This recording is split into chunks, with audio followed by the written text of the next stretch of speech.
Hello, Sunshine. I'm Alexi LALAS, and welcome to the State of the Union podcast, where we look at the beautiful game on and off the field through the lens of red, white, and blue-colored glasses. This week, we'll be talking, oh yeah, can you feel it? Can you smell it? That's CCL fever. Oh, we all got it. We'll talk Kong and Pulisic and Neymar and Tina and Weston and the exodus of Americans. Ronaldo, not the Cristiano type, but a different Ronaldo. Eddie Murphy, and so much more. But first, joining me, as always, my friend, my colleague, my guiding light, David Mosse. What is he? Oh, yeah, he's a soccer savant and a Fox Soccer researcher and writer extraordinaire. You know him, you love him. Mosse, how are you on this Monday, April 5th in the year 2021? The year just keeps rolling along, and fingers crossed, we are heading in a much more positive direction for our game and for our society. How you doing, my friend? I'm doing okay. You might recall at the start of the NCAA tournament, I was actually quite pessimistic about Michigan's chances because we had lost our star player, Isaiah Livers, to injury. And so I didn't think I'd be that upset when we got knocked out. But things unfolded in such a way where it actually was quite frustrating that we didn't reach the Final Four. We got to the Elite Eight. We faced an 11 seed UCLA, and we were favored and lost by 2 at the buzzer. But UCLA is certainly a worthy Final Four participant. They were involved on Saturday night in one of the great games in recent college basketball history against Gonzaga. So hats off to them, hats off to Gonzaga. But I must admit, watching that game, I was very sad that Michigan was not in it. A question for you, because I heard a lot of this type of these proclamations on what this game was. Is it and was it hyperbole to call it that? I mean, you just did it right there. So obviously a certain part of you believes that it, I mean, an incredible finish. And for those that don't know, a last second long distance bucket. That's probably not basketball jargon, but that's all I know from now, right? But was it one of the games for the ages? I think so, yeah. To have a back and forth game like that, played at such a high level, both teams making incredible shots throughout, and then decided on a buzzer beater bank shot like that from so far away. I think that's an all-timer. I watched. I don't watch a lot of basketball. I don't know much about basketball, but I did watch. And early in the game, I was asking myself questions that occur to me when I'm watching something or experiencing something that I haven't a whole lot of experience with. So a couple of things. One, the continued difficulty that coaches seem to have with the wearing of the mask or the not wearing of the mask. And secondly, and I tweeted this out, and it was amazing, the reaction. The ritual or the custom in basketball, whenever somebody falls, that everybody gathers around and picks him or her up off of the court. Because I was saying that I didn't quite understand if there was an actual practical application. In this day and age of analytics and everything, you would think that somebody would have figured out that for every time you pick them up, they don't have to use this amount of force and weight, and therefore you're saving whatever it ends up being. But and I'm sure people out there have done something like that, but it doesn't really happen in soccer. And yes, soccer is not, there's not as many stoppages. And I know that the joke writes itself about diving in soccer and everything like that. But do you think that there's a practical application and benefit from doing something like that, picking up everybody every single time they fall? Because it's a really kind of choreographed type of moment in basketball. It fosters team unity, Alexi. Well, I wouldn't know anything about that, Mosse. I don't know anything about supporting teammates or just humanity when it comes to that. And Twitter made me very, very aware of the fact that I didn't know anything. But it was, it was fun to watch. I enjoyed. What's a zag? I never got the bottom of it. Do we know what a zag is? Do you know what a zag is? I don't. Good question. Here we go. See, these are the questions that I have. These are the types of things that had I been. Well, whatever it is, they are one win away from completing the first undefeated national championship season since, I believe, Bob Knight's Indiana Hoosiers in 1976. I think I have that right. The Invincibles? Can we call them the Invincibles? There we go. Much more impressive than the Invincibles. The Invincibles had all those draws. I know you can't have that in basketball. Exactly. Did you watch anything interesting, Mosse, out there besides the game? A few things. What do you got for me? I know you're always surprised to find out that I actually listen to what you say on this podcast, but I did watch on your recommendation that Under Suspicion true crime doc about the guy accused of murdering his wife. Thought it was okay, nothing special. You know, we've seen so many of these that it all kind of starts to blend together. I'm often running on season 3 of the Formula One documentary, which I love. I told you I watched the first 2 seasons. I thought it was going to spur me on to start following Formula One. It didn't quite do that, but nevertheless, I do enjoy this documentary. And then I finished that Spanish show Money Heist. And, I vaguely remember reading about this years back, but I had forgotten about it. So it was actually quite a surprise when it happened. Neymar makes an appearance on this show, not as himself, playing a monk in Italy. And he appears in a couple of scenes late in season. Really? It's the most random thing ever. But, and by the way, more on Neymar later on in this podcast. But so that was kind of funny. Oh my goodness. Now I kind of want to see it. All right. So what did I watch? All right. Let's get the bad out of the way first. Okay. And this is bad. This is a big old heaping pile of bad. Kong versus Godzilla.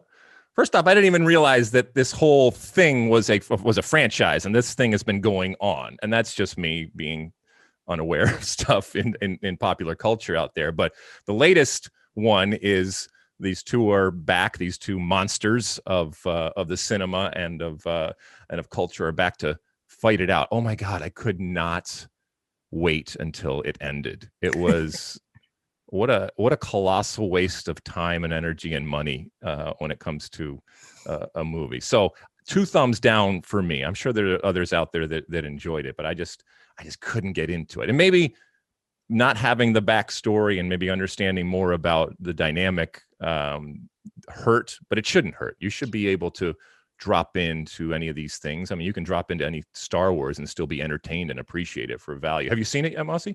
No. It doesn't sound like you're going to. It's not up your alley. Okay. Not up my alley. Let's see. I watched something called Irresistible. It's I think it was written by Jon Stewart. It stars Steve Carell, Chris Cooper, Mackenzie Davis. It's really interesting political type of piece, a comedy, but about politics and in a greater sense, our different sides of the world and the politics and the sides that we inhabit, and if the two ever do meet. I do recommend it. I thought it was good. It wasn't preachy. There were some stereotypes, but it wasn't preachy, and it doesn't necessarily take a side. So I thought that was good. The new Tina Turner biography. Tina Turner's 81 years old, Mosse. That means that when she was almost 50 years old, she did something incredible by becoming the greatest female rock star on the planet, and a rock star. Okay, not just a singer or something, like a bona fide rock star. Just a wonderful examination of her incredible life, which has been told, and it's been told on the big screen and the small screen. But this is a documentary that I think really does a good job of coalescing all of the parts of this incredible woman, what she is on stage, and maybe more importantly, what she is off stage. So that was really, really cool. And then in my effort to go back and rewatch things and see if they hold up, Beverly Hills Cop, a classic starring Eddie Murphy. I went back. It does hold up. And it was fun to see Detroit in it. And Eddie Murphy is just, he's incredible. And there is a timelessness. I mean, it would be done differently today, obviously, but it doesn't get old. It doesn't get old seeing Eddie Murphy do it. So definitely recommendations on all of those. I'm sure some of you have already seen some of them. Anything else, Mosse, before we head off here into the show? No, that's it. All right. Let's start it out. And Mosse, I can see by looking into your eyes through the Zoom that you have a fever, a good fever. All right. You have CONCACAF Champions League fever. It is back. It is among us. It starts off this week. Again, the promise of not only reaching the promised land in terms of a final, but becoming the champions of CONCACAF from an MLS perspective and a United States and Canada perspective, something that hasn't happened in the modern version of CONCACAF Champions League and only happened a couple times even in the previous version. It's back. It happens this week. We will be televising it, yours truly, and you and all of us are working on it to give the viewer a peek into what's going on. It's really interesting because a lot of these teams, from an MLS perspective, we don't quite know what they are. It's sometimes difficult to base everything on what they were last year with all the changes that come. The MLS teams are once again in preseason, which puts them behind the 8 ball. But I do think that when you look through these games and you see what is on the docket here, there is plenty of reason to be optimistic and excited, as there always has been. But certainly these matchups that we're going to go through here, I'm confident that we're going to see MLS teams and multiple MLS teams find a way through. We're starting in the round of 16 this week, home and away. So we'll do stuff Tuesday, Wednesday, Thursday this week and next week. And then we go to quarterfinals, semifinals, and finals, obviously. Where do you want to start, Mosse?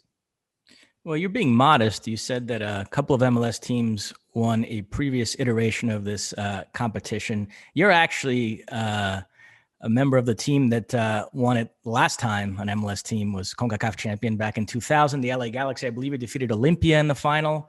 So it is, but it's looked at very, very differently because it was hosted in a kind of a bubble situation. It was a very smaller type of tournament. Although look, when the World Cup was very, very difficult, and people still say you won the World Cup. So yes, MLS teams have in the past been champions of CONCACAF, okay? But, there's a name change, there's a structure change in terms of the tournament right now. And I think in the modern day, planting that flag, as we talked about before, is a priority for Major League Soccer, and more of a needing a necessity to check off that list to kind of grow on. If you want to be one of the great leagues in the world, you first got to be able to say that you are the preeminent and best league, and be able to show that through the competition. And so far, MLS teams haven't been able to do that. But so you're not protective of that record. It's not like when the last MLS team gets knocked out each year, you're popping the champagne 72 Dolphin style. You would love to see an MLS team go on and win this version of the competition, the CONCACAF. I am a man who is comfortable with my past. Okay, I am a man who, certainly made mistakes, and certainly if I had to do it over again, would do some things differently along the way. For the most part, I let the chips fall where they may, and let this new generation. I get excited when a new generation of player and teams and leagues or anything out there has success, and I would love to see it. I also know what it would mean to Major League Soccer. Look, it's not going to solve everything, but it would be a nice little thing to not have to argue that, because so many times when people are arguing, they say, "Hey, you can't even be champions of CONCACAF." But certainly we have had MLS teams in the past that have been champions. Before we dig into the matchups, just one larger point on the schedule. So you mentioned the round of 16 gets underway this week, and then the return legs are next week. And then the quarterfinals are a couple weeks after that, in late April. But then this competition goes away. The semifinals don't occur until August, which is on the other side of the Gold Cup and Nations League and all that. And then the final is in October. And it's interesting because we're once again kicking off while MLS teams are still in preseason mode. And, we have these sort of evergreen topics in U.S. soccer, whether it's promotion, relegation, pay for play, or the calendar. Mm-hmm. And the calendar topic has come back to the forefront very much here in the wake of this Olympic qualification failure, in which the U.S. sent this MLS-based squad, lots of guys that were in preseason form. And so we could sort of bring that to this competition. How concerning is it to have MLS team going into this in preseason form? And is what we saw in the Olympic qualifying tournament, and if, say, MLS teams were to struggle in this upcoming round of this competition, is that reason enough for you to consider the whole calendar thing again? Does that add fuel to the fire of critics who think the U.S. should adopt a more European calendar?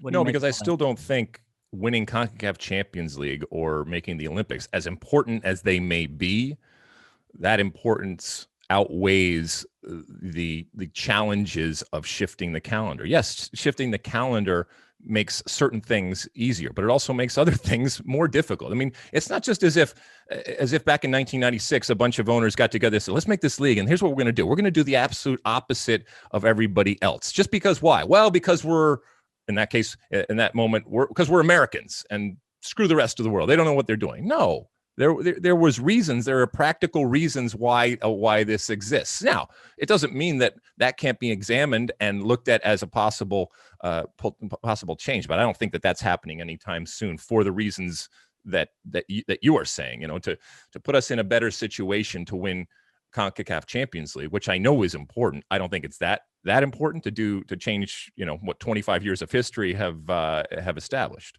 The irony of all this is that the Mexicans are also unhappy with the calendar because it creates this crazy fixture pileup for their clubs in the month of April when they're in the home stretch of the Clausura and getting ready for the Liga. And so I listened to this Football Picante podcast a couple of days ago, and they were railing about this. And this one guy concocted this whole conspiracy theory that Sunil Gulati now essentially runs CONCACAF behind the scenes. And so everything's going to be done to the benefit of MLS teams and to the detriment of Liga MX sides, which I didn't quite follow his train of logic, but nevertheless, they're unhappy too. So everybody's complaining about the calendar in some fashion. Oh, I sip on the Liga MX tears as they roll down the face. I just reach up with my finger and violate social distancing rules, and I just grab a tear and then I just lick it. Well, we do have one MLS versus Liga MX matchup in this round. It is Toronto FC, who are technically representing Canada, as you always point out in all our meetings whenever we allude to Toronto FC as being an MLS representative in this competition. But so they drew the short straw here because when you're going into this competition still in preseason, the last thing you want to do is have to face a Mexican side. And they face a León team who are the reigning Mexican champions. They won the Apertura. They actually made a lousy start to this Clausura, but they found their form. They've won 3 in a row. They beat Toluca last night, and they've surged into the top half of the table. So this is a rough matchup for Toronto, who have a new coach in Chris Armas, and they do have the reigning MLS MVP in Pozuelo and a lot of experience, guys like Bradley and Josie Altidore. Nevertheless, this is a tough one for Toronto FC. Yeah? It is. It's a tough one. Did you see that León game last night? I don't know if you saw it, but there was just a nutty penalty kick where the goalkeeper saved the ball off one post. Then the rebound was shot and then saved off the other post that then finally came back to the penalty shooter who put it in. It was just a nutty game. But yes, Toronto has their hands full. I mean, considering you could have pulled teams from Nicaragua or Dominican Republic or Haiti and stuff like that to come up in that round of 16 against Liga MX teams, which we all know were going to be the most difficult. Yes. New coach though, and that applies for both Toronto FC and Atlanta United. I'm excited about this week because I finally get to see some of these teams in real situations, and I know they're not at the top level, but at least I get to get a feeling for what they're going to be, in particular for teams that have new coaches. Toronto FC and Chris Armas being given this opportunity up there. What does Toronto FC look like under Chris Armas in 2021? What does someone like Atlanta United, which we talk so much about and had such a horrid type of last year, and changed the coach, and now Heinze comes in. What does he look like? I mean, this is a hell of a way to start off your coaching career in Major League Soccer for a Major League Soccer team in CONCACAF Champions League. But if he can come out and kind of announce his presence with authority, that would be something interesting. So I'm just really excited to see what these MLS teams look like. By the way, a week before MLS kicks off, which happens next weekend. So it'll be fun to do these games and see what they look like. But some of them are up against it, like you said. Yeah, Atlanta is the other team that got a very tough draw here. Valencia are a very good team. They're unbeaten in their last 25 matches in all competitions dating back to last season. They have 7 players who were on the Costa Rica Olympic qualifying squad that we just watched in that tournament, plus guys like Brian Ruiz and Johan Venegas who were on the Costa Rica senior team. It's interesting because Atlanta, you might recall, didn't release players for that Olympic qualifying tournament. They deprived Jason Kreis of Miles Robinson, George Bello, and Brooks Lennon precisely because they didn't want those 3 players to miss this match. So they will have them available. We'll see how that goes. And yeah, Atlanta are absolutely fascinating to me. Obviously, Gabriel Heinze in charge now. He basically took a van to Argentina and just brought back a bunch of guys. All their signings have been Lisandro Lopez, veteran striker, Santiago Sosa and Franco Ibarra, 2 young midfielders are very highly touted. Looks like this Alan Franco center back is on the way as well. But so much of it is going to come down to Joseph and whether he's back. If he's back, then they're back, and if he's not, it is so, it is precarious because if he's back, and even look, let's be honest, if he's back and even close to Joseph Martinez, then you have yourself a potential MVP and someone that you can consistently count on to score goals because he has proven it. Okay. But if he's not, they just went through a whole year where they lived a situation without him, and they proved that they can't live without him. So they better feel like he is back and that he is going to continue to provide and prove that he's one, if not the best attacker in Major League Soccer. Because if not, I don't know what they're falling back on. And that's why it's going to be interesting to see what Heinze does, how this team looks, what kind of leadership he shows. And does this team look like it's back on course? I mean, we know with Heinze, they have, fundamentally kind of gone back to that well, mentioned, mining South America. And one thing that they had kind of gone away with, but it's got to translate into the actual results there. Philadelphia Union also is interesting too. As they come up against Saprissa, another very good team. Yes, it's not a Liga MX team, but doesn't mean that they can't absolutely lose to this team. The Philadelphia Union are in this situation where everything was about 2020 and what they did, and it was this coming out party, and they won Supporters Shield. And then, you start to lose some players because if you're good, people are going to come and pick off players, and then just the natural progress of any MLS team, and you end up looking very, very different. You don't have McKenzie, you don't have Brendan Aronson, and those are some big pieces. And so, can they go back to that well and either fortify from within or make smart signings that keep them on that level and a whole nother level here? Because this is some uncharted type of territory and some rarefied air for Philadelphia. I hope so, because they are fun, but I fear a regression coming for Philadelphia. Yeah, Anthony Fontana is a player that they're really counting on this season to step up. And you're right. If you adopt this sort of selling team youth development mentality, then you have to have that sort of pipeline where when you sell one guy, there's already another young player ready to step in. So I agree with you. Philadelphia are going to be fascinating. I am incredibly high on Columbus. First off, I think they got a nice draw here facing Nicaraguan side Real Esteli. No disrespect to them, but that shouldn't be a problem. And for a team that already won MLS Cup last season to then add Kevin Molino and Bradley Wright Phillips to that attack, that already includes Zelarayan and Zardes, and obviously Nagbe in the midfield. You have Nagbe and Artur projected to start, and then that Aiden Morris kid who was spectacular in MLS Cup against Seattle. So just talent up and down that roster. I am super high on them. I think they're a legit threat to win this competition, Caleb Porter said. Oh, now they're definitely going out. All right, so let's go through these games here, and let's pick who goes through. Okay, I'm gonna go out on a limb and say that you got Cruz Azul beating. I wish I could pronounce this. Arcahai. Yeah, from Haiti. Yeah. I mean, just to do a quick bit on the Liga MX sides before we go through all the matchups, you'll notice no Tigres. In the UEFA Champions League and the Copa Libertadores, the defending champion gets an automatic berth the following season. That is not the case in CCL, and Tigres didn't qualify via Liga MX. So the holders are not around to defend their crown. Andre Pierre Gignac will be watching CCL from his couch. But you do have the two teams, Cruz Azul and Club America, who have been by far the two best teams in this clausura. They are 1 and 2 in the standings, like 10 points clear of everybody else. Club America fired Miguel Herrera the day after that embarrassing semifinal elimination to LAFC. They brought in former Real Madrid manager Santiago Solari, who's done a fantastic job. For Cruz Azul, Roberto Siboldi resigned after that unbelievable Liga elimination to Pumas last season. They had an assistant on the bench when they lost to LAFC in the quarters, but they've since brought in Juan Reynoso, this Peruvian who's done an excellent job. So they are two dynamite teams that are also a legit threat to win it as well. And then you've got Leon, I mentioned, who are the reigning Mexican champions, are in good form, and Monterrey, who are now coached by Javier Aguirre, former Mexico national team boss. He was on the bench for the 2-0 against the U.S. in 2002, and they're in third place in the clausura, and they have tremendous pedigree in this competition. They've won it 4 times, including most recently in 2019. So no Tigres, but it is a strong Mexican quartet still. They're going to be an absolute handful for those MLS sides. But yeah, we can go through the matchups if you want. All right, so no chance for Arcahai.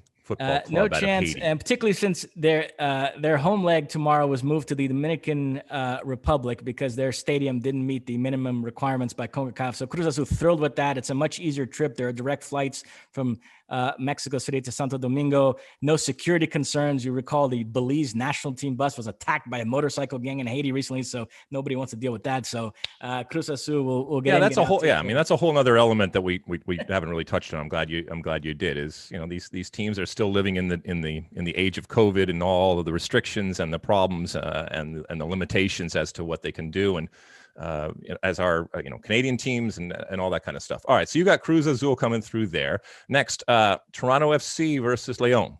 Yeah, I like Leon. They're really emphasizing this competition. They went out in this round to LAFC last year. Recall they beat them 2-0 at home and then lost 3-2 at Bank of California, a game that frankly on balance of play, LAFC should have won like 6-0. They battered them for 90 minutes. So Leon, that's been stuck in their craw for a year, and they're looking for another crack at an MLS team in this round, and they get it. And I think they're going to beat Toronto FC.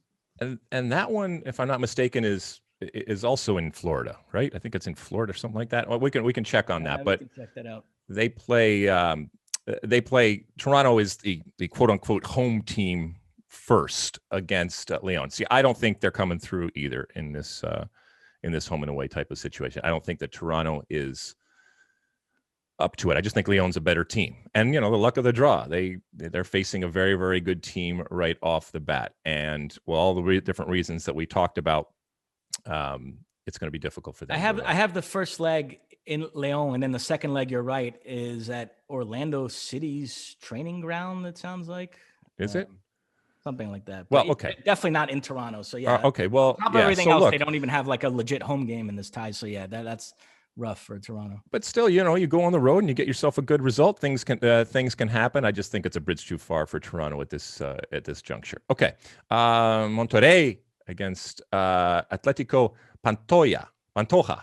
Yeah, they are Dominican Republic side. There should be no problem for Monterrey. Monterrey have a striker, Rogelio Funes Mori, who is Argentinian, represented them at under 20 level many years ago, and now wants to play for Mexico. He's about to become eligible. Tata Martino is a big fan, and with all the uncertainty surrounding Raul Jimenez, there's actually talk that this guy, Funes Mori, could be the guy leading the line going into World Cup qualifying, the octagonal and all that. So U.S. fans, even for that reason, if you want to scout this matchup to get a look at this Funes Mori, we'll see if he plays, though, because there's a lot of talk that a couple of these Mexican teams that got easier matchups in this round might rotate their squad and not play all their guys. So we'll see. But in theory, Funes Mori, if he's leading the line, that's a guy to keep an eye on.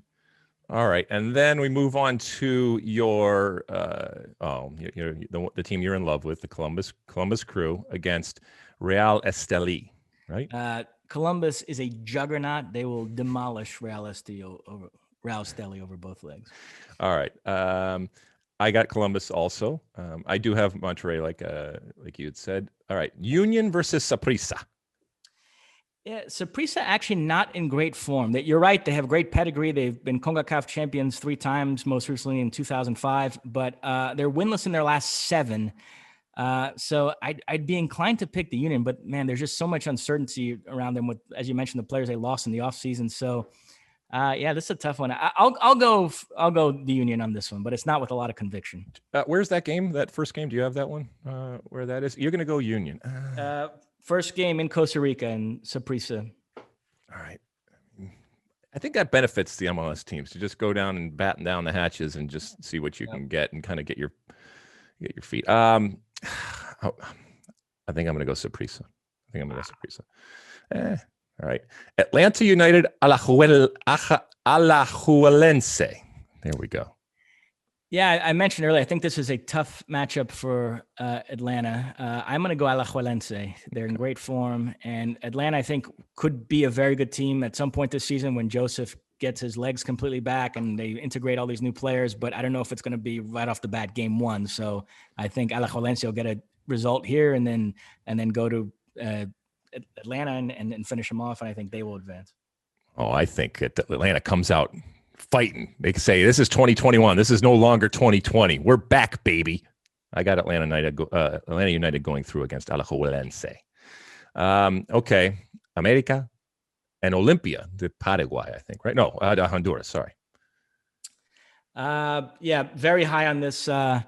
America team under Santiago Solari. They're playing very well. They have, of course, a young man, Sebastian Cordova, who we just watched be one of the stars and the top scorer at this CONCACAF Olympic qualifying tournament. They also have Giovanni Dos Santos, who got his name back on the score sheet this past weekend.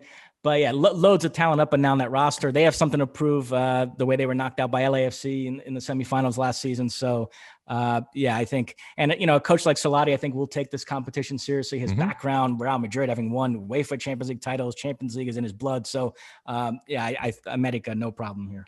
Me too. And then the Portland Timbers versus Marathon, which is a club out of in San Pedro de Sula. Yeah, we end with two Honduran sides. Although, let me circle back to the last one. I don't want to be too disrespectful of Olympia. They have. No, you already have. They did knock out Seattle in this round last season. So let's not be totally dismissive of them. But no, I do like America in that one. And then I like Portland in this one. Marathon, they got to win this past weekend, but they've been in bad form. They were winless in 6 before that. The interesting thing here is they have a manager, an Argentinian, Hector Vargas. He was the Olympia manager back in 2014 when they knocked Portland out in the CONCACAF Champions League group stage. And he's really been talking that up, acting as if he had some sort of like special understanding of how to face MLS teams and really touting his record against MLS sides in this competition. And he's gone out of his way to talk about how, it's great to face an MLS team in this round because they're in preseason form and you can take advantage of that. So yeah, Hector Vargas doing a lot of chirping. But still, I mean, Portland, a lot of talent. Obviously, Valeri. Is Sebastian Blanco? Do we know if he's all the way back? We don't know, but they still got Valeri. By the way, look for interview with Diego Valeri out there that I did. It was fun talking to him for about 15 minutes about not just this season, but just his life and the decisions that he made to come over, and just a class person, and obviously an incredible addition to American soccer, and obviously made. I guess Blanco is out. Is that what Jeff Hernandez is trying to communicate to us? He's out, baby, out. Well, so okay, that no, no. My interview with him is out. My interview with Diego Valeri is out.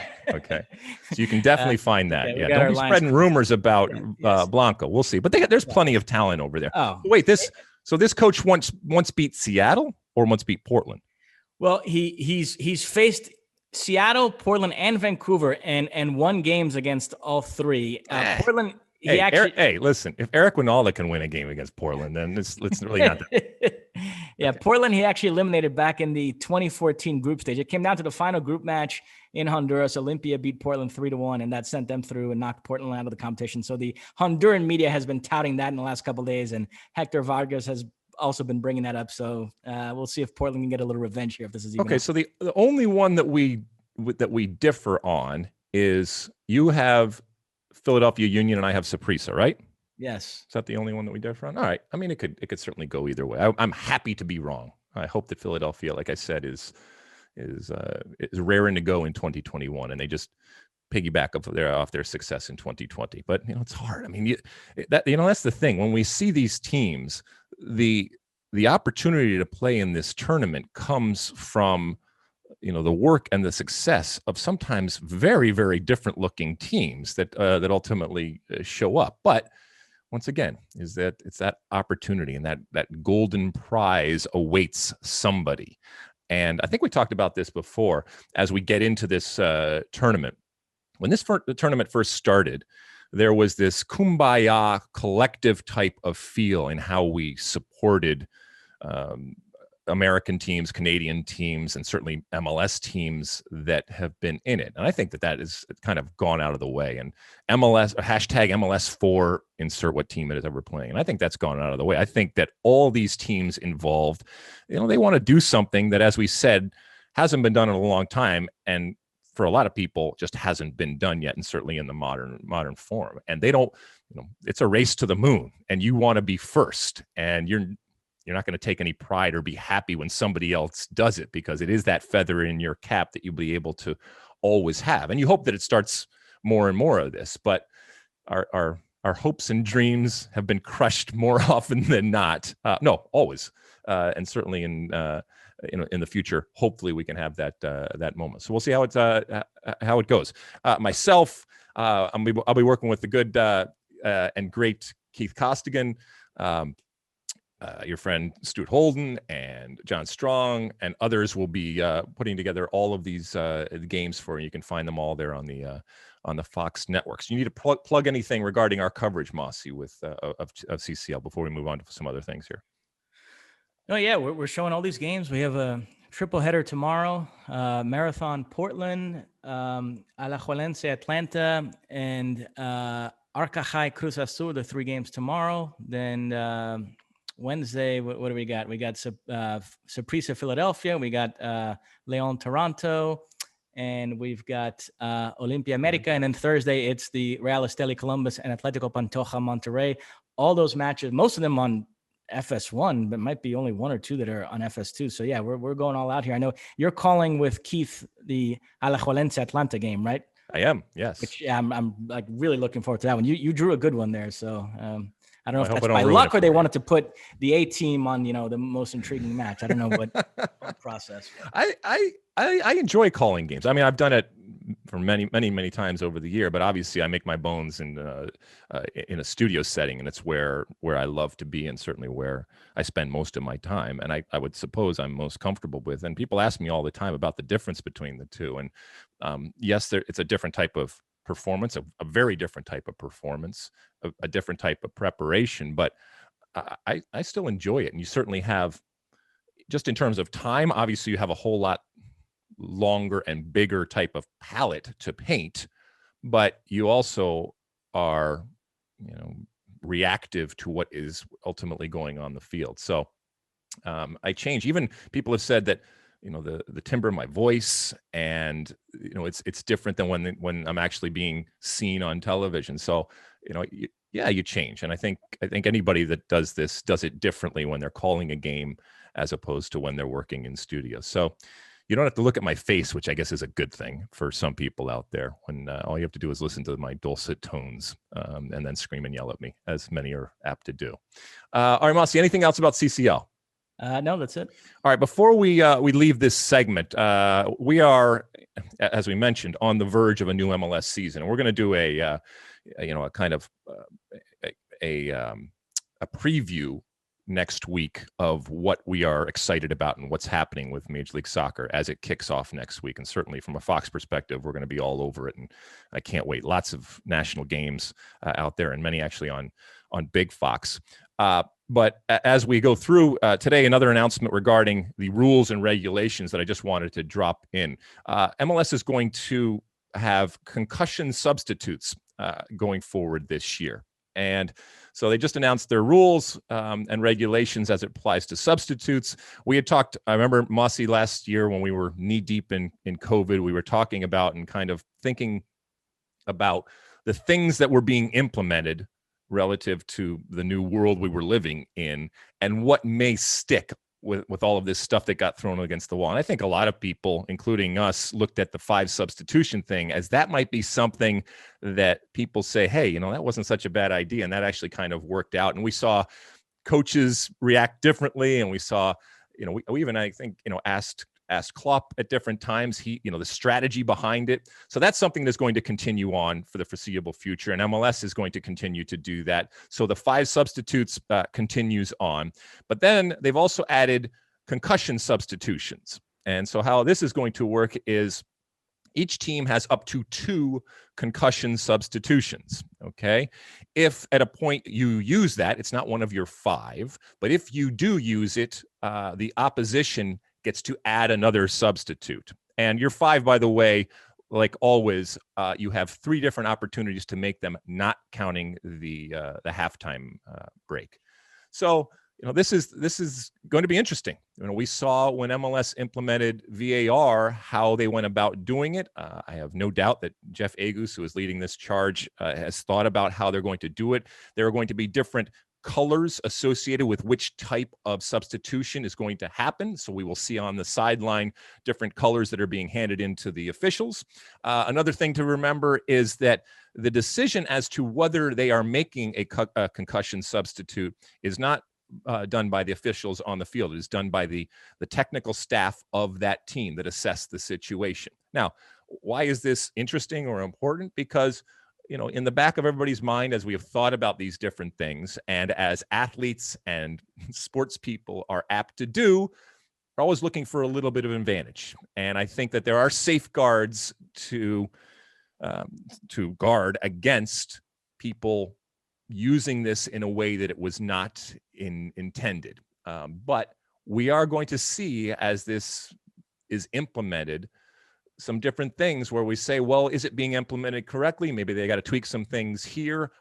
Is this team using it unfairly and using it to a disadvantage? Look, I would never say, that somebody who has a concussion, that it's unfair to substitute that player. But, how are players going to react, knowing that they're much more likely to get taken out because of the ease in which teams can adapt to that type of a scenario. So all of those things are going to be in play, but it's going to be interesting to see. And I just wanted to mention that as we go forward. So when MLS does kick off next weekend, these are the rules that are going to be in place. And who knows, as we've seen, they might get tweaked as we go on through the season. Mosse, anything about that before we move on? No, just to say we've come a long way in concussion awareness. There's a famous Harry Redknapp story. One of his players got hit in the head, and the assistant came to Harry Redknapp and said, he doesn't even know who he is. And Redknapp said, tell him he's Pele and get him back out there. That used to be kind of the attitude towards concussion. It is. I mean, it was, we've progressed. We have evolved as human beings, and certainly, our medical understanding of what happens to people's brains in these types of situation has made us not just think twice, but examine what we have been doing and saying, well, why were we doing that? Well, we were doing it because we didn't necessarily know better. And thankfully, these types of protocols and these types of things are going to save people. They're going to save people from problems that they experience in the near term and the short term, but also in the long term, because that's even worse. If you are doing something right now in our sport that is going to hurt you after that sport, because we all know a career is just a small period of your life. But if you're doing things that are going to be harmful to you as you continue on in life, that's a problem. So this is good stuff, but it is a work in progress like everything else. So we'll see how it ultimately gets implemented. All right, we're going to take a real quick break. And when we come back, we'll take a little spin around Europe, because there was all sorts of stuff going on over there. Don't go away. Okay, we're back. Let's take a look at the rest of the world and all of the different soccer stories that were going on. And there were lots of them on and off the field. Where do you want to start first, Mosse? Spain? Where do you want to go?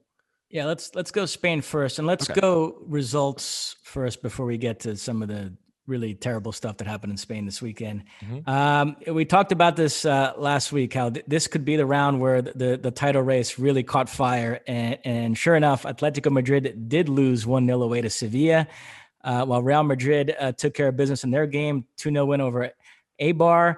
And so Real Madrid are now just 3 points back with 9 rounds left. And Barcelona played today home to Valladolid.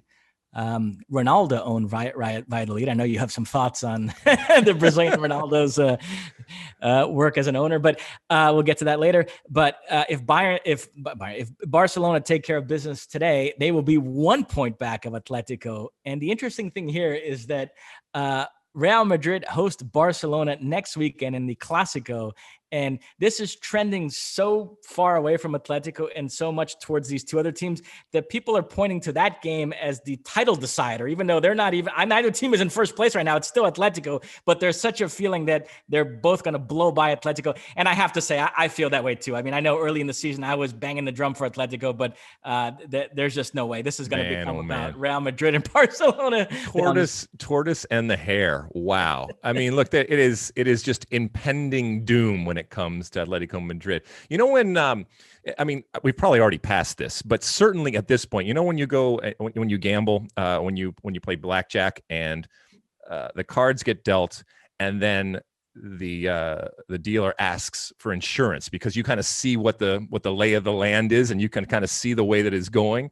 This would be a moment that if you are Atletico Madrid and you had them, that you would certainly do well to ask for insurance right now, because I don't think, to your point, I think they probably feel it too, despite where they actually are sitting. I mean, this was, it's still Atletico Madrid, so it's not complete rarefied air, but it still shouldn't be a surprise that, the two teams that are come barreling up behind are doing it and are playing the long game and have played it very, very well. And when it all comes down to it, I don't think you or I or anybody else out there is going to be surprised when either Real Madrid or Barcelona are sitting at the top of the heap. And Atletico Madrid says, yeah, but you remember the fall and you remember the spring when we the better times.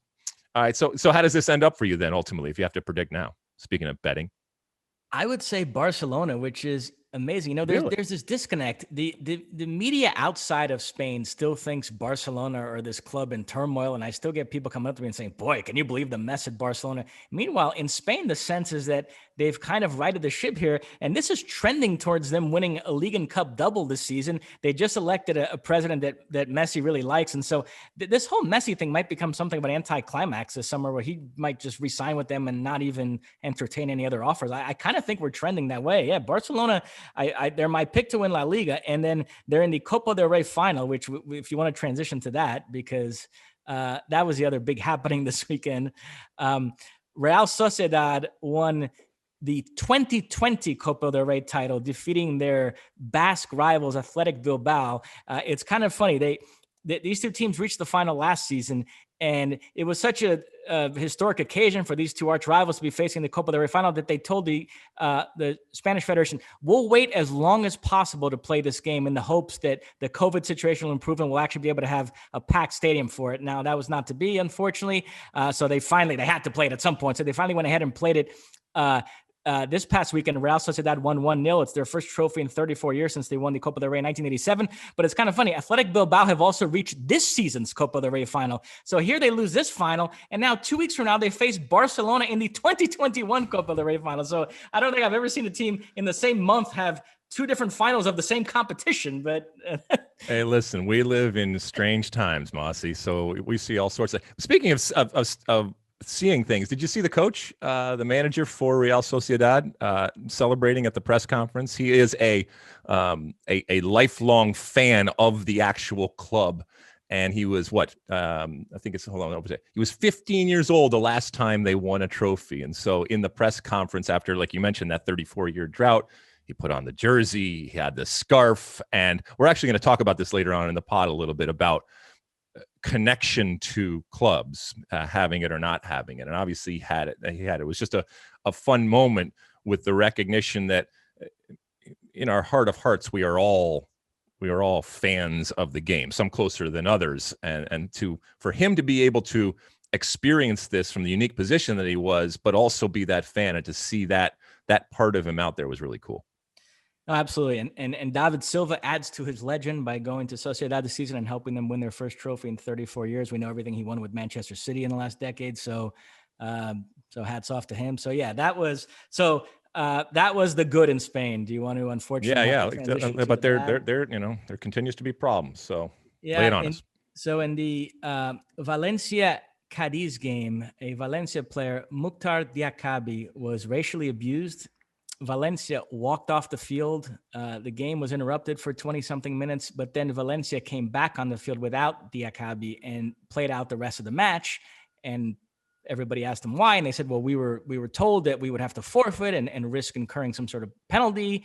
And so they claimed that Diakabi wanted them to go back out there and play the rest of the game, but you're sort of hearing some conflicting reports on that. And then you're even hearing some conflicting reports on whether they were threatened with a forfeit and a punishment. So the long and short is people are being very critical of Valencia here for coming back and playing the rest of this match and feeling like they didn't show a lot of backbone. Even if, say, they would have had to forfeit the game, what's 3 points in the grand scheme of things when you could have made a stand on this horrible issue?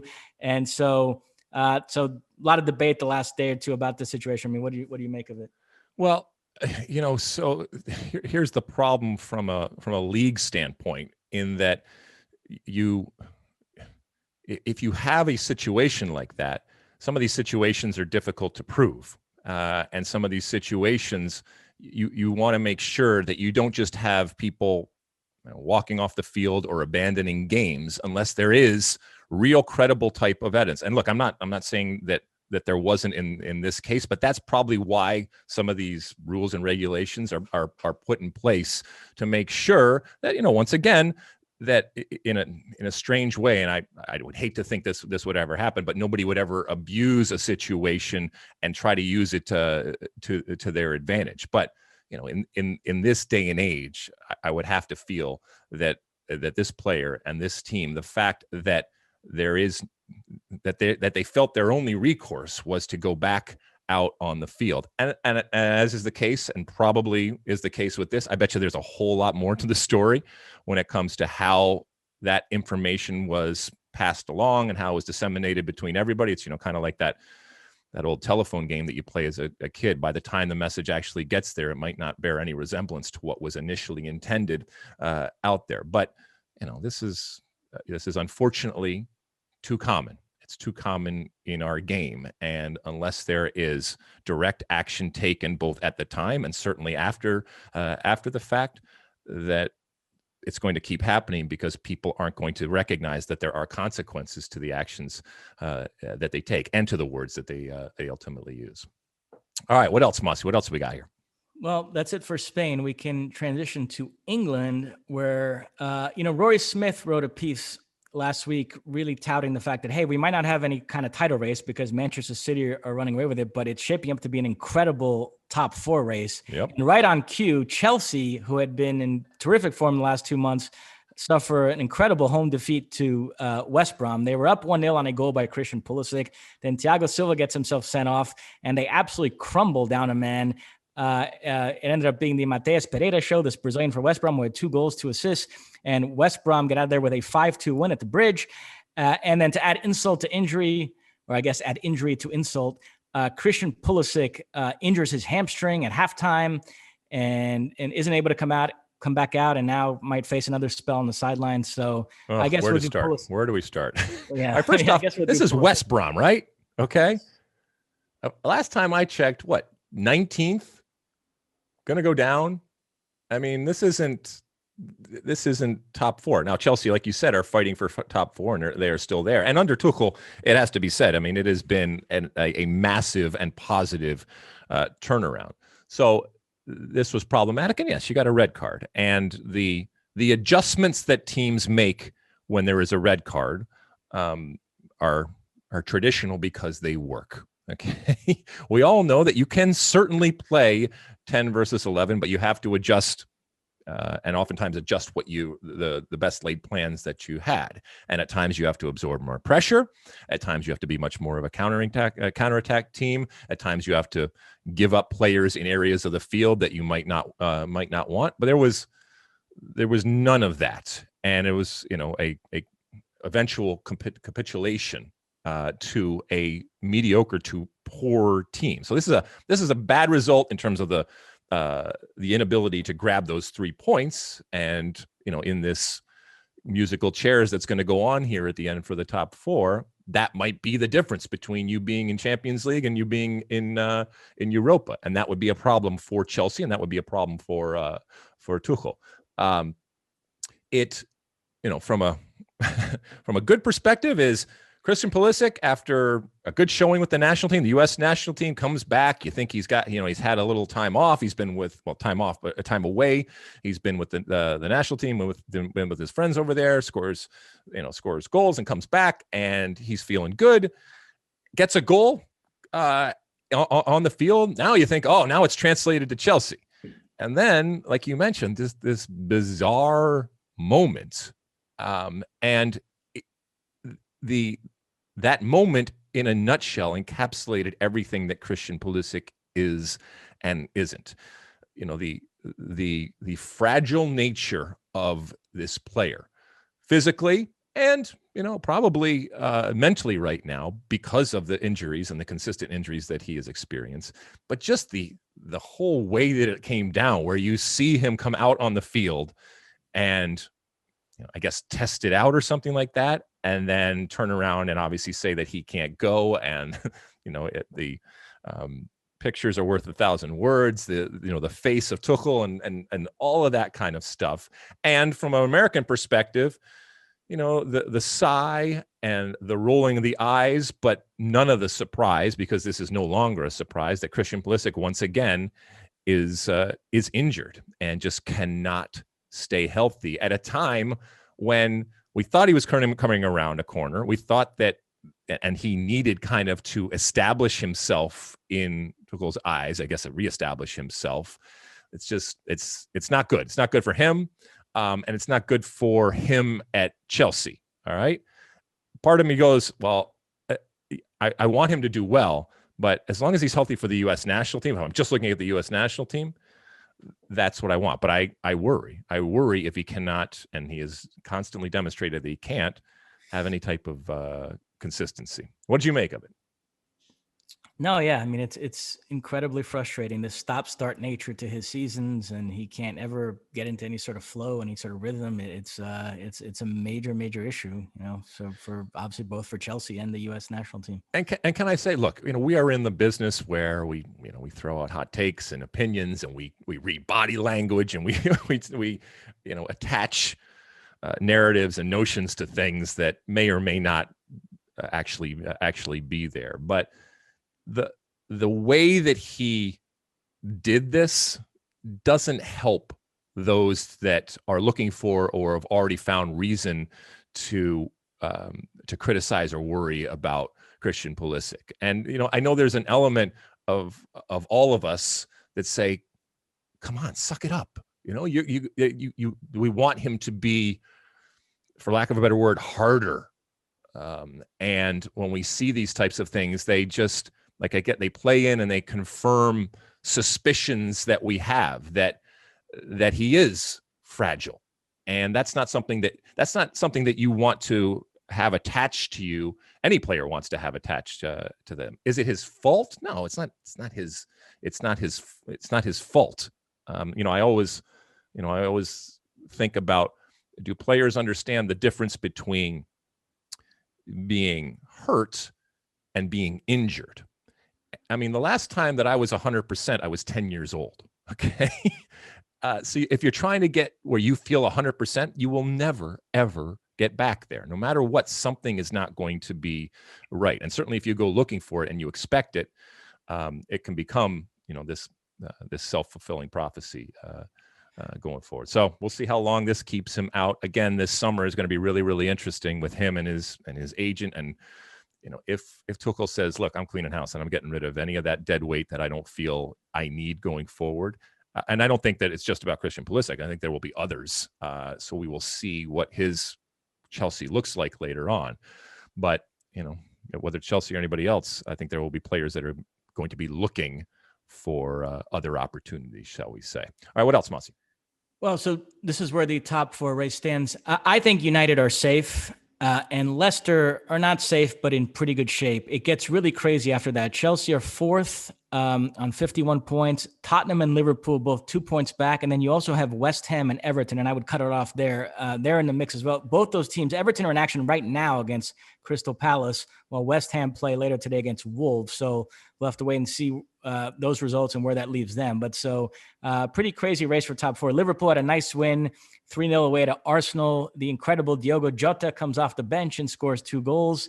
Fabinho in the midfield where, he belongs. And I think Klopp does have to be second guessing himself. Although he acquitted himself just fine at center back, not having him in the midfield really hurt Liverpool for those games. And so he's back where he belongs. It helps Thiago. It helps the fullbacks, Robertson and Alexander-Arnold. So Liverpool coming into form at the right time.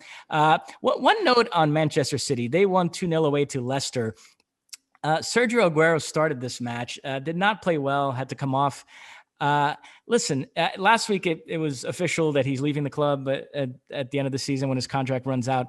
And the man is a legend. You can't say enough about what he's meant to that club. They should build a statue for him. I think it's richly deserved. But in all the genuflecting about his incredible career has sort of obscured proper analysis of where he's at right now in his career. And I've read a lot the last few days that City have to go out this summer and sign a striker to replace Aguero. Why would they need to replace a guy who's contributed absolutely nothing this season? He has 3 goals, and yet here they are running away with the Premier League and going for a quadruple. And I'm actually surprised that Sergio Aguero is being treated as this big prize in the transfer market that all these super clubs are going to fight over. I assumed his contract coming to an end with City, him having spent the last 15 years in Europe, that he had kind of reached that go back to Argentina phase of his career. And yet you're reading about Juventus, PSG, Barcelona. I mean, listen, I love Aguero. He's been one of the great strikers of his generation, but I don't think right now he's worthy of all of that. I think people just haven't watched him this season. To me, he's looked, frankly, kind of washed up. Let's be honest. If Sergio Aguero had not announced this, I wouldn't even have thought about Sergio Aguero. I mean, this was when it. There was a part of me that said, "Who? Sergio? Wait, oh, still okay." So yeah, and that's this is the sport and this is the life that they choose. It's about what are you doing now? And look, he's going to go down as one of the great players ever to play in the Premier League, and certainly from a Man City perspective. And I think he will have offers going on out there. But to your point, they don't need to replace him because I think they moved on from him a while ago. And that gets back to my point. And I just want to ask you a question, because Klopp came out and kind of bristled at the notion that this Liverpool team needs to make massive changes or even changes, in general going forward. And it's not that he doesn't want to get better, but he still feels that the group he has, and it's been, so sporadic and fractured because of all the injuries, he still feels that they just need to tweak here or there. Relative to the group that they have. Do you agree with him? I do. Yeah. I mean, if we assume that the injured players are going to come back the way they were before, like Van Dijk, then yeah, I still think when everybody's healthy, that is a fantastic squad. And yeah, they've been linked to this young French defender, Konate, who I like. So yeah, one or two moves like that this summer and then just getting the healthy players back. And to me, they're right back in business again and will be a top contender for the Premier League next season. Okay. All right. Where to now? Next up, if we're going by Jeff Hernandez's rundown, would be France, which there's only one game we need to. All right, mon ami, let's go. Top of the table clash. Lille go to the Parc des Princes and beat PSG 1-0 on a goal by young Canadian Jonathan David, who is, as young Canadians go, the Robin to Alphonso Davies Batman. And this means Lille are back in first place. They're 3 points up on PSG with 7 rounds left. So it's starting to become a very real possibility that PSG are not going to win Liga on this season, that Lille will take it. But the big story here is Neymar gets himself sent off at the end of the game. Just a ridiculous, petulant thing where he wanted to try to get the ball back and play quickly, and the Lille player took his sweet time giving it back to him. And so he shoves the guy and he ends up getting a second yellow. He already picked up a yellow card earlier in the game. And mind you, this was a guy making his first start in 2 months, and he gets himself sent off, and now he might get suspended and miss other games.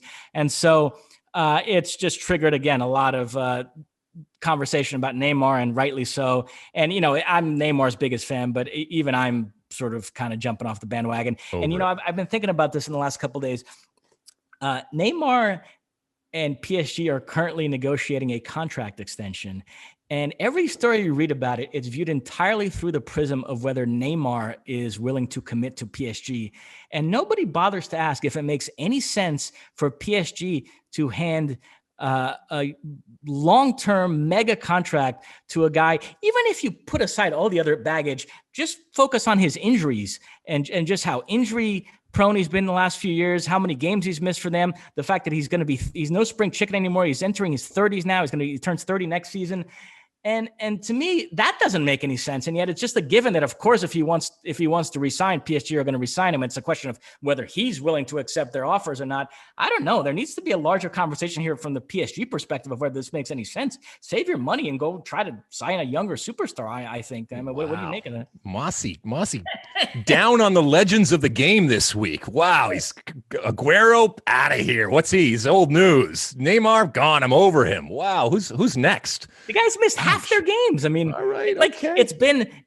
He's been there for 4 years. It's been objectively a failure, and we're going to run it back for another 4 years. Like I don't totally understand that, but okay. But before let's wrap up France here. But you just said that you think that Lille is winning Liga?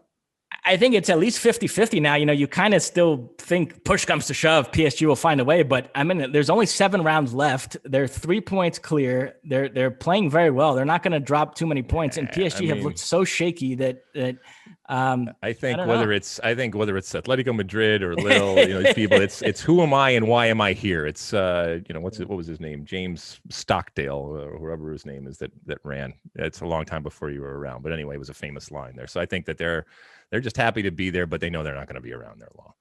Okay, should we go James move on to Italy? James Stockdale, was that Ross Perot's running mate? Am I confusing that with another Stockdale? Yeah, it was years ago. Yeah, so it was. What were you, like 2 years old back then? 92? Italy next. This is one where the title race has been put to bed. Inter beat Bologna 1-0 on a goal by Lukaku, while AC Milan and Juventus both dropped points. So this is over. They're 12 points clear of Juve. They're 8 points clear of Milan, but with a game in hand. So at this point, Italy, you can just start thinking about top 4 because Inter are going to win it. That Juventus game, they draw Torino 2-2 in the derby. Ronaldo gets a late equalizer. The big story there from an American perspective, Weston McKennie did not play. He got himself in trouble for having a party at his house, which Artur and Paulo Dybala both attended, and it violated the COVID rules. And so they're in trouble with the law over it, and they're in trouble with Juventus. Andrea Pirlo left him out of this game as a punishment. So disappointing. It's been such a feel-good story, Weston McKennie, this season, how well he's played and how well he's settled there. And now this is a bit of a blemish in that record. But you're kind of rolling your eyes, so you don't think it's that big a deal. Oh no, I think it's a big deal, but I think it's a reminder that, look, you're Weston McKennie, okay? Pick your friends. I mean, pick who you're associating with and recognize that everybody is not on the same level as you yet. You are still starting your career, and you're, it's just, you want to shake them and say, don't be dumb. But I was there, and I was dumb at times too when I was younger. And you make mistakes, and hopefully you learn. I mean, look, you have been given a golden opportunity, and if you play your cards right, you can set yourself up for life when it comes to just from a practical financial perspective. Okay, but you can also star at one of the world's great clubs. They obviously like you as long as you don't do moronic things off the field, and recognize that, who knows, there might be a whole new coach next year. Might come in and say, I don't rate this Weston McKennie guy. He's gone. Things change very fast. So give yourself the best possible chance to be successful. And look, I know that I'm an old guy, spouting off advice here. And like I said, I made mistakes. I made mistakes too. But at some point, you hope that you have people around you saying, listen, knock it off. And so, hopefully this will be a lesson learned, a little bit harm, but no real foul. You can go on. And, they didn't, you didn't get Wally pipped with the results. So there's a recognition that, hey, we do kind of need you. And hopefully they do going forward. But the antics will get old very, very quickly. And the fungus on the shower shoes is you're not there yet.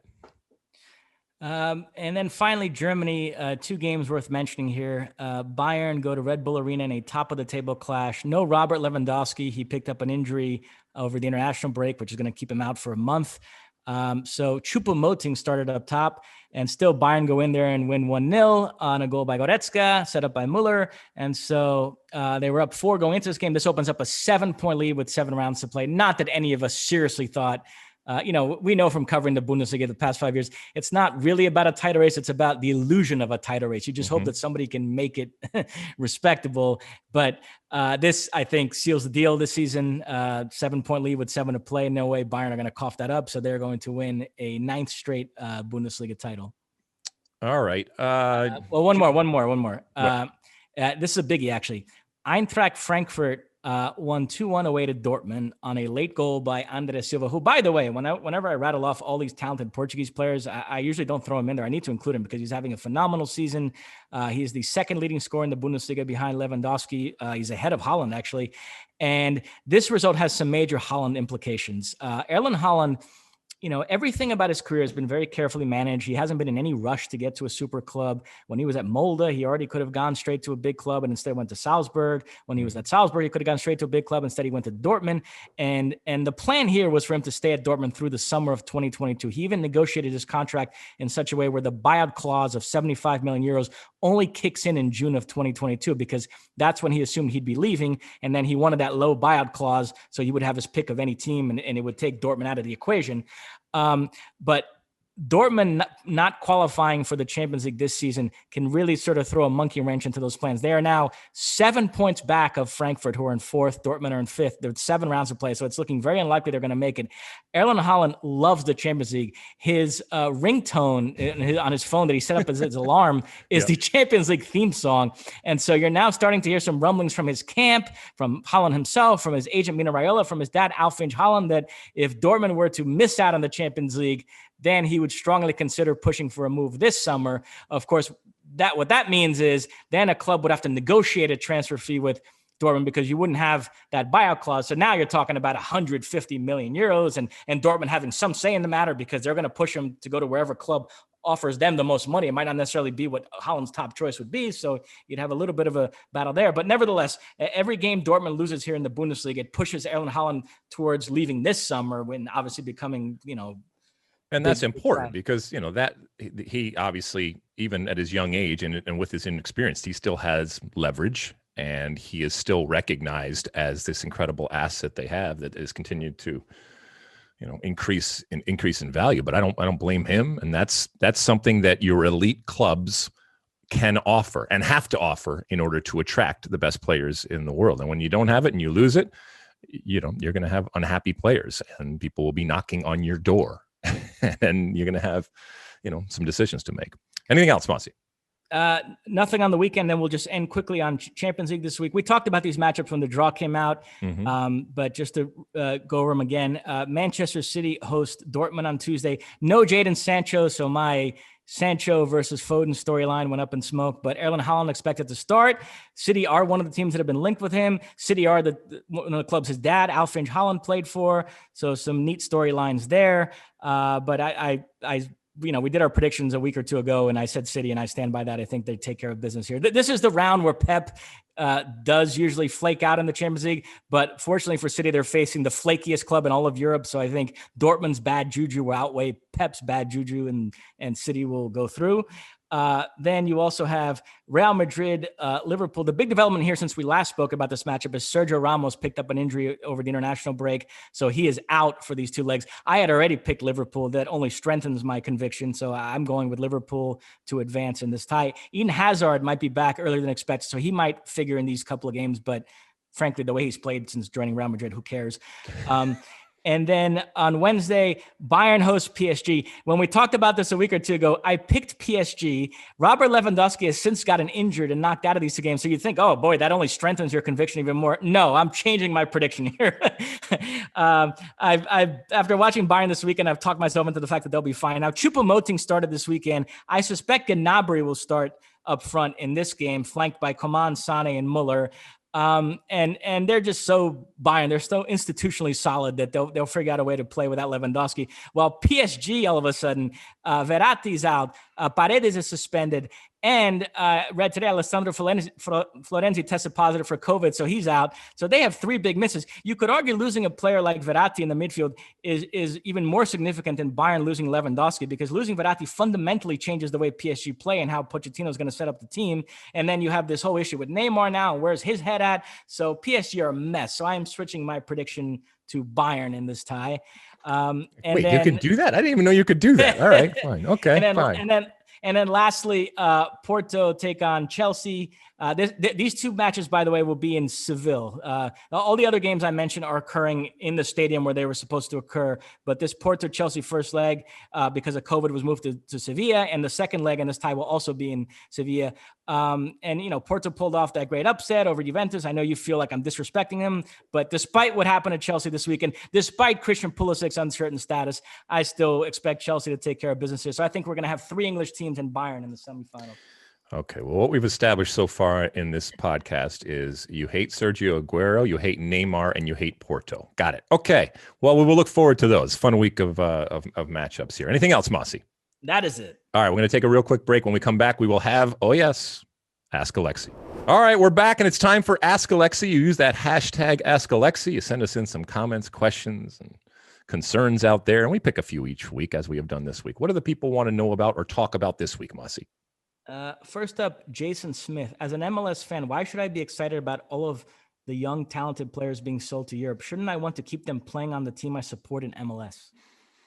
It is a good question. And I put myself in the shoes of a potential ticket buyer who is faced with this, it's not a dilemma, but this situation of supporting a team, and yet the success, either the way that the individual player looks at it or the way that the club promotes it, is relative to oftentimes leaving the actual league that you are being asked to support and to spend your money on.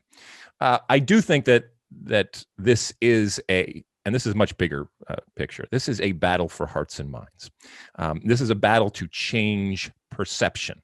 I mean, look, we see time and time again where the simple act of stepping on soil over in Europe can change the way that you look at a player. I mean, the power and magic of Europe is beyond debate at this point. It can change and it can shape perspective, and it can obscure and it can distort reality, but ignore it at your own peril. And I think MLS has recognized that it can provide dividends. It can provide pathways. It can provide opportunities. It can provide credibility. So when this type of stuff happens, the credibility for your team increases. Now, does that help you in terms of deciding whether to spend money on it? Because you want to see the best players playing in the stadium that you're going to see and on the television when you are watching that team. I totally get that. But and this maybe is appealing to your greater sense of responsibility and pride and connection to the American soccer culture that we have, in that I do think that you can take pride. I do think that you can rejoice and be happy and celebrate. And like I said, take pride in one of your player, whether it's your particular player from a club or your player from a league, experiencing this, oftentimes, making history and doing things that haven't been done before. Now, that only gets us so far.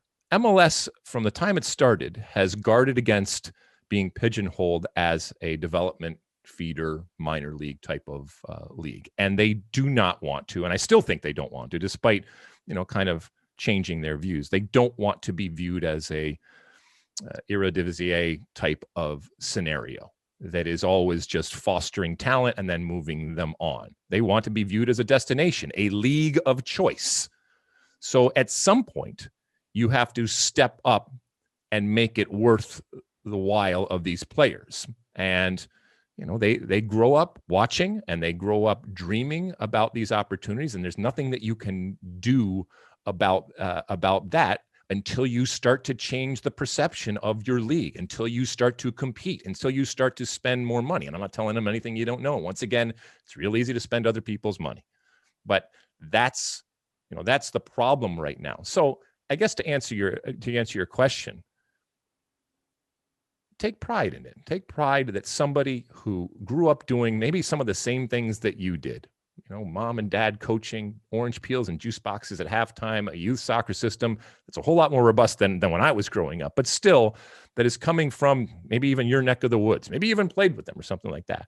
And now is being looked at, either reality or perception, doesn't really matter, but the perception right now is that they are the highest level and that they are doing something special. And I know that doesn't necessarily satisfy the economic part.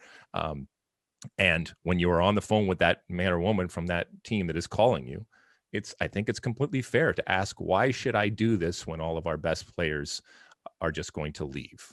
And you are faced with being this brokenhearted, jilted type of lover as somebody moves on to something bigger and better. All right, what else, Mosse?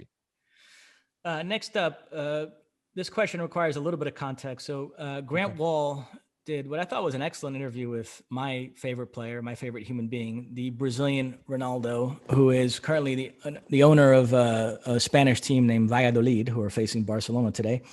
And Ronaldo previously was part owner of the NASL's Fort Lauderdale Strikers. And in the interview Grant Wall did with him, Ronaldo recounts this conversation he had with Don Garber, in which he met with Don Garber and sort of extolled the virtues of promotion relegation and said, boy, I wish you would adopt it. That way, I could get my team, Fort Lauderdale Strikers, up to MLS.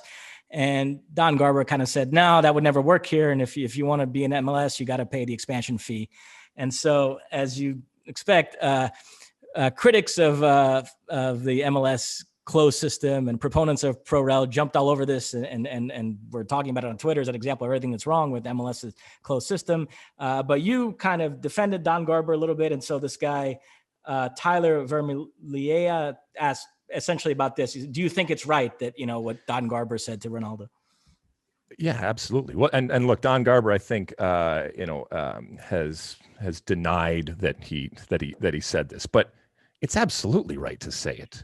And this comes from a tweet that I responded to that article, and I basically said Ronaldo wanted to be let into the club, but he didn't want to pay the cover, right? And we all know those that have kind of tried to play that off, and sometimes it works and sometimes it doesn't. And by the way, it's a pretty big cover charge right now, and it's a pretty exclusive club right now. And that's how it was built.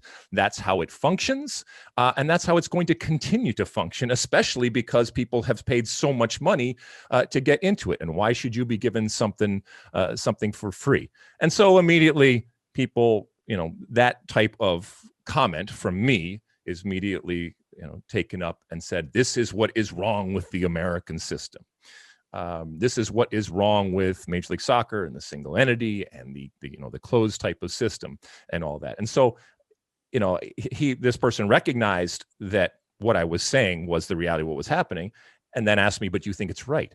Yes, it's right for someone that has built up a business, that has built up this club that is very, very exclusive, that has a very, very expensive fee to get into, to expect you or anybody else to also pay that if you expect to get in, and not to give you something for free. And you're demanding that you have that you be let in or be given a room. That to me doesn't make any sense at all. Now, you might go start your own club, and you don't have to have a cover charge. All right. You can let anybody in that wants to come in as long as they have a beating heart. That's fine. Have at it. I will support it 100%. As I've said before, time and time again, and I'll say it again. I got no problem with promotion relegation. Okay. But I don't think it should be mandated on MLS.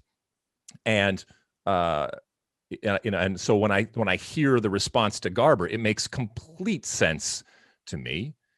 And I don't see why everybody is up in arms and using it as this, this example of why MLS is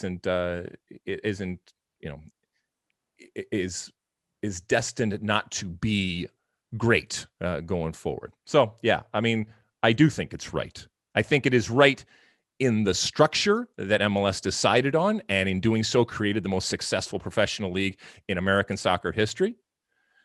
And I think it's right, whether he said it or not, okay, to tell somebody that believes that they should be let in for free to get the hell out. All right. You want to pay? Fine. Come on in. You can have a good time and you can be part of what we were doing here.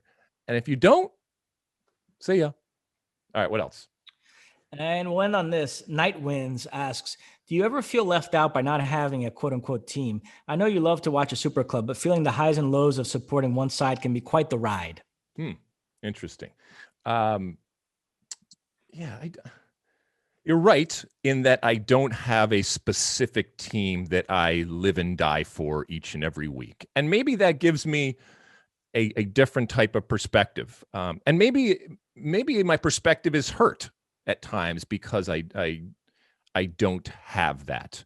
But I'm never, I don't feel left out because I don't have it. I think at times it can make you feel and do and say things that are so based in emotion and personal feeling that they can be completely irrational.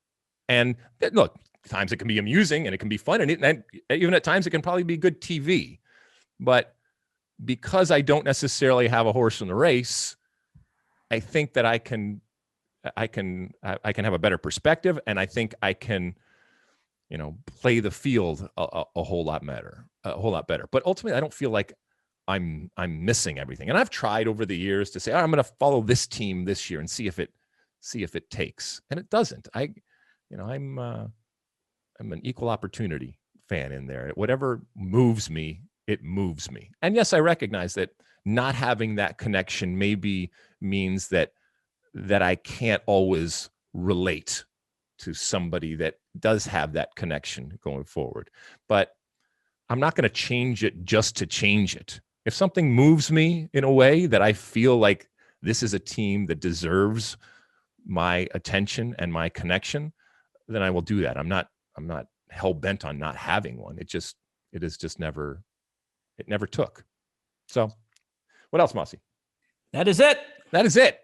We thank you for all of your questions out there, and for sending them in and on social media, and making sure you use that hashtag or not use that hashtag. We know some of them do, some of them don't, but it keeps us all on our toes. By the way, Night Winds that did send in that question, Adam Sleeger, great musician, by the way. So you should actually check him out. He's really good.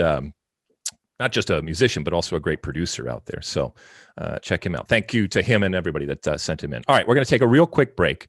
And when I come back, we're going to finish off the show as we always do with my one for the road. Welcome back. It is the end of our show. And at the end of each and every show, I give you my one for the road. This week, I was thinking about uniforms, jerseys, kits if you prefer out there, and certainly the incredible history with sports and the incredible history when it comes to soccer jerseys out there. As we often mention, Major League Soccer is 26 years old, and so when it came about in the mid-90s, it was reflective in pretty much everything on and off the field, including the way that we were outfitted. And the reason why I bring this up is because we are recording this on a Monday. On Tuesday, they are actually putting out a line. When I say they, MLS is putting out a line of retro types of throwback jerseys and merchandise out there. And it warms the cockles of my old redheaded MLS heart to see something like this. They were kind enough actually to send me a few. You can actually see a little bit of what I'm talking about here if you want. This is a retro Revolution jersey. They got all sorts of stuff. They have this is a hoodie with short sleeves. So maybe it's a throwback or an homage to Bill Belichick or something like that. I should probably give these people a plug because they sent me this stuff, which was very nice. Mitchell and Ness. So you can find all of that tomorrow. And it as I said, because it happened in the 90s, there was 90s splashed over everything. There was huge jerseys. I mean, the sizes that we wore that were ridiculous. It's of a time and of an era, and we didn't think twice about it. We didn't think twice that we were wearing tents, basically. We didn't think twice that we could fit 3 players into what we were wearing. We woke up in the morning, or we were in the locker room getting ready to play a game, and whatever we were wearing, it was cool back then. Not necessarily cool later on, although what I'm seeing and what they probably are banking on here is that there is this nostalgia type of phase. And look, when we talk about, I don't know, high-waisted jeans or members-only jackets or whatever, it's all cyclical. It all comes back around. And the the love and I guess the renewed appreciation for some of these crazy color schemes and styles and even names of teams that MLS started with. I think that they are, like I said, I think they are banking on that, and it is a source of pride, as maybe embarrassing to some these uniforms and these jerseys are. It's still part of that history, and it's obviously a very big and bombastic, as the 90s were, part of our history. And pretty much everybody went with that, except maybe DC United, which is a little more classic in their approach. And some of them still hold up to this day. Some of them maybe not so much, but it's a fun part of the past to celebrate, because there is a history now when it comes to, and I'm not just talking about MLS, I'm talking about American soccer, and all of these things are part of who we are, and all of these things combined have been thrown into the bowl to make us this incredible mix of a soccer nation and a soccer culture that we have. And so whether it's the revolution. You like that clip? Well, my State of the Union podcast drops every week. Subscribe now on Apple Podcasts, Spotify, or wherever you get your podcasts.